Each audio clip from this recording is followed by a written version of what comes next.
গ্যাসের জন্য সকল সিএনজি রোডে চলাচল করতে পারতেছে না। এই দেখেন গ্যাসের জন্য কি জীবন আমার রাসেল ভাইয়ের। দুদিন যাবত যে জায়গায় শুয়ে আছে গ্যাসের জন্য রাসেল ভাই। কালীবাড়ি রাসেল ভাই, হাইরে জীবন।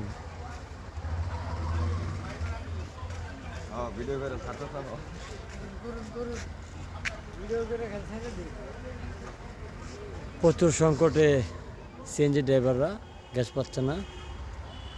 নবাব সিএনজি পাবে আজকে 3 দিন যাবত গ্যাস নাই। আচ্ছা 3 দিনের গ্যাস আছে নাই। এই যে মধুপুরের এক ভাই আটকে পড়ছে, কত কষ্ট করতেছে গ্যাসের লেগে। মধুপুরের গ্যাস নাই, রাতে 2টা বাজাইছি, এই পর্যন্ত গ্যাস পাওয়া যাইতেছে না। কিছু করার নাই। যাই হোক, গ্যাসটা যেন স্বাভাবিক হয় এটাই আমাদের কাম্য। ধন্যবাদ সবাইকে।